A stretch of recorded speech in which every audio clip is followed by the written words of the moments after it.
ఉమ్మడి కర్నూలు జిల్లాలో బాణుడు ప్రతాపం చూపిస్తున్నాడు. ఎండల తీవ్రతకు జనం ఉక్కిరిబిక్కిరి అవుతున్నారు. రానున్న రోజుల్లో సాధారణంగా కంటే అదనంగా ఉష్ణోగ్రతలు నమోదయ్యే అవకాశం ఉందని వాతావరణ శాఖ అధికారులు హెచ్చరిస్తున్నారు. ప్రజలందరూ అప్రమత్తంగా ఉండాలని సూచిస్తున్నారు. దీనిపై మరింత సమాచారం మా ప్రతినిధి సుంకన్న అందిస్తారు.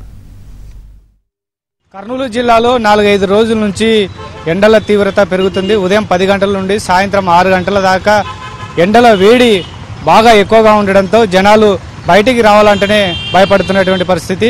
అత్యవసరమైన పనుల మీద బయటకు వచ్చిన వాళ్ళు శీతల పానీయాలు పుచ్చకాయలు తింటూ ఉపశమనం పొందుతున్నటువంటి పరిస్థితి. ఈ వడగాల్పుల తీవ్రత వల్ల కూడా చాలా మంది అనారోగ్యం పాలవుతున్నారు. మనతో మాట్లాడేందుకు కొంతమంది వాహనదారులు ఉన్నారు. వారితో మాట్లాడేటువంటి ప్రయత్నం చెప్పండి. ఎండల తీవ్రత కూడా రోజు రోజు పెరుగుతోంది. ఎలాంటి ఇబ్బందులు పడుతున్నారండి? గడిచిన 3 రోజుల నుంచి దాదాపుగా కర్నూలు నగరంలో 42 డిగ్రీల టెంపరేచర్ దాటిపోతూ ఉంది. నిన్న మొన్న చూసుకుంటే రాజస్థాన్ తర్వాత కర్నూలే అంత ఎక్కువ ఎండలు కనబడుతూ ఉన్నాయి. ఈ రకంగా ఉన్న పరిస్థితులు ఉంటే పబ్లిక్ బయటికి రావడం చాలా కష్టంగా ఉంది. ఇప్పుడు కేవలం 11 గంటలు మాత్రమే అవుతుంది. ఫ్రెండ్స్ ఇద్దరం కలిసి చిన్నప్పటి నుండి ఎంఆర్ ఆఫీస్ బయలుదేరినాము. మాకు చేతగాక ఒక వాటర్ బాటిల్ ఇంటి నుంచి తెచ్చుకోలేదు. ఒక క్యాబ్ పెట్టుకోవాల్సి పడింది. ఆ క్యాబ్ కూడా లేదు. ప్రజలు కూడా తొందరగా వాళ్ళ పనులు కంప్లీట్ చేసుకుని ఇంట్లోకి చేరితే మంచిది. ఏదైనా నీళ్ళు తాగుదామని ఎక్కడైనా ఆగుదామంటే అన్ని కలుషితమైన పరిస్థితులు ఏర్పడి ఉన్నాయి. ఏ చెరుకు రసం తాగుదామన్నా ఐస్లో కల్తీ ఉంటుంది. ఏం చేయాలన్నా అర్థం కాని పరిస్థితి. కేవలం ఇంట్లో నుంచి ఒక వాటర్ బాటిల్ తీసుకొని మజ్జిగనే ఏదైనా పెట్టుకొని క్యారీ చేయాల్సిన పరిస్థితి ఉంది ఇప్పుడు ప్రస్తుతం ఉన్న పరిస్థితులలో. అది పరిస్థితి ఈరోజు ఇప్పుడున్న ఎండల వల్ల. ఇలాంటి ఎండలు చూసారా గతంలో? ఇంతవరకు ఇటువంటి ఎండలు ఇంకా ఏప్రిల్ 1, 2, 3 తారీఖులలోనే ఈ రకంగా ఉంది అంటే రేపు మే నెలలో కింద భూమి బదలయ్యే పరిస్థితి ఏర్పడుతుంది. వాటర్ పరిస్థితి ఏ రకంగా ఉంటుందో నీళ్ళది కూడా అది కూడా ఆలోచిస్తూ ఉన్నాము. ఎక్కడ చూసినా నదులలో నీళ్లు లేవు. రానున్న రోజుల్లో చాలా తీవ్రమైన పరిణామాలు ఎదుర్కొంటామేమో అనే ఆలోచన ఉంది. మీరు చెప్పండి, ఇంకా రానున్న రోజుల్లో ఎండల తీవ్రత పెరుగుతుందని కూడా వాతావరణ శాఖ అధికారులు చెప్తున్నారు.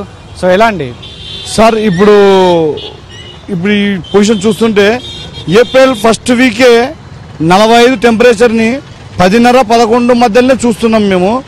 ఎప్పుడు నాకు 50 సంవత్సరాలు ఎప్పుడు ఈ విధంగా ఎండలైతే ఉష్ణోగ్రత అయితే చూడలేదు. నాకు తెలిసినప్పటి నుంచి ఈరోజు బయటికి వెళ్ళాలంటే క్యాప్ పెట్టుకొని వాటర్ బాటిల్ పెట్టుకొని వెళ్ళాల్సి వస్తుంది. ఎక్కడే కానీ ప్రభుత్వం చలవ పందిళ్ళు కానీ చలివేంద్రాలు కానీ ప్రజలకు ఎటువంటి సౌకర్యం కల్పించలేదు. మరి ప్రభుత్వం డిఈ, ఎస్సీ, సిఈ వీళ్ళలో ఏం చేస్తున్నా అర్థం కాదు. డ్యామ్ చూస్తే డే స్టోరేజ్కి వచ్చిందని ప్రజల్ని రోజు పేపర్లలో భయభ్రాంతలకు గురి చేస్తున్నారు. మరి వీళ్ళ ఎస్సీలు, డిఈలు ఏం చేస్తున్నట్టు? ఈ వాటర్ ఈ సంవత్సరం మనకి ఈ నెల ఇంత కావాలి, ఇంత ఉండాలి, ఇంత వాటర్ పెట్టుకోవాలి, ఈ స్టోరేజ్ చేసుకోవాలి అనేది ఉండాలా. కానీ వీళ్ళకి ఏం తెలుసో ఏం లేదో మాకైతే తెలియదు. ప్రభుత్వానికి మా గుడ్డిగా ప్రభుత్వం ఉన్నట్టు ఉంది. దాతలు ఇదివరకు చలివేంద్రాలు పెట్టేవాళ్ళు. వాళ్లకు నీళ్లు చలివేంద్రాలు పెడితే నీళ్లు వస్తావా రావా అనే అపాద నమ్మకంతో ఉన్నారు వాళ్ళు. కాబట్టి వాళ్ళు చలివేంద్రాలు కానీ పెట్టేవాళ్ళు దాతలు వాళ్ళు కానీ వెనక్కి వెళ్ళిపోయారు. ఎందుకంటే వాటర్లెస్ సోర్సెస్ అని రోజు పేపర్కి వస్తూనే ఉంది. 2 రోజులకు వస్తాయి, 3 రోజులకు వస్తా అని భయపెడుతున్నారు. ఇది చూస్తే ప్రజలేమో నేను ఒకటే చెప్తున్నా ప్రజలకి, దయచేసి ప్రజలారా మీరు 12 లోపల మీకు ఏమన్నా పనులు ఉంటే ముగించుకొని ఇళ్ళకి వెళ్ళవలసిందిగా వస్తున్నాను. నేను ఎందుకు వచ్చానంటే ఇప్పుడు కానీ మా పిల్లలు స్కూల్ పోవాలా, కాలేజీలో పోవాలా, రెండు గొడుగులు కొనుక్కున్నాము అనే ఉద్దేశంతోనే బయటకు వచ్చాను తప్ప ఎక్కడే కానీ వాటర్ తానికి లేదా. కాబట్టి ఈరోజు ఈ వాటర్ బాటిల్ చేత పట్టుకొని నేను బయటకు వెళ్ళాల్సి వస్తుంది. ఎందుకంటే ఇక తప్పికైతే ఇంకోటి ఏసీలో కూలర్లో ఫ్రిడ్జ్లో పెడితే కానీ బాటిల్ కూలింగ్ కాకుంది. అంత తీవ్రత ఉంది. మరి ఈ తీవ్రతని అయితే ఎవరేం చేయలేము. ఇది ప్రకృతి వైపరీత్యం. కాకపోతే ప్రభుత్వం తగు జాగ్రత్తలు ప్రజలపైన తీసుకోవాల్సిందిగా నేను ప్రభుత్వానికి విజ్ఞప్తి చేస్తున్నా. మొత్తం మీద అధికారులు కూడా ఏదైతే రోడ్డు వెంట చలివేంద్రాలు, మజ్జిగ కేంద్రాలు కూడా ఏర్పాటు చేయాలని కూడా నగరవాసులు ప్రధానంగా డిమాండ్ చేస్తున్నారు.